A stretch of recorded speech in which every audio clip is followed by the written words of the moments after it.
Adrian Rurifage. Thank you, Mr Chair.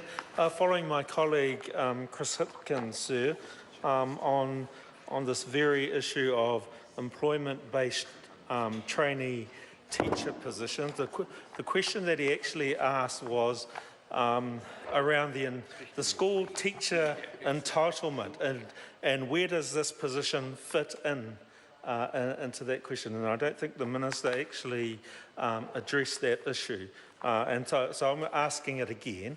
I'm also reflecting on the New Zealand Principals Federation and their contribution that they delivered to the Select Committee around this issue, and I'll join it up to the other issue that I raised in my first contribution around principals managing more than one school. It would be quite interesting to know how an employment-based trainee teacher in a school that's managed by one principal, say a principal managing 3 schools, and that they have these employment-based trainee teachers at each of them.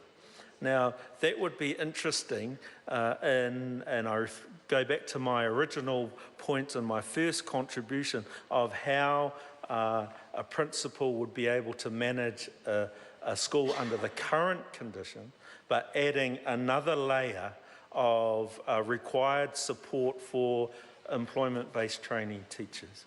And I want to quote from, it will probably become one of my favourite quotes from the New Zealand Principals Federation in their submission, talking about these changes.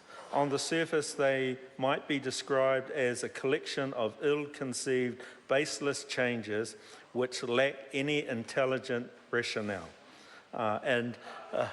It goes on to say they might otherwise be described as changes without openly expressed rationale, yet intended to enable further expansion of certain policies and direction. As such, they would be deeply systemic changes with the potential to alter the very shape of our education system. Sir, my point in relation to that statement and these changes, because they are creating systemic changes within our education system without, as has been pointed out, research, without the government presenting to the New Zealand public a broad explanation or policy of the direction that they are taking New Zealand's education system. And this bill is making a change to the Education Act 1989, a landmark piece of legislation in our country. And though there was, I acknowledge not everyone was on board with Tomorrow's School or with the PICO report, but the reality is it has endured, and for 27 years. And sir, that report and what happened in 1989 with this piece of legislation was open to everyone to have their say. Now, my question around the changes in here, in particular with this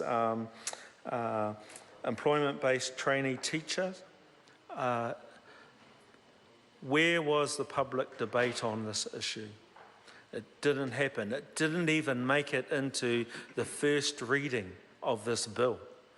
It was added in through a supplementary order paper, and I say to the House, it hasn't been fully discussed to the extent that it could have or should have. And so I asked the Minister to address the issue around teacher entitlement in the establishment of this type of position.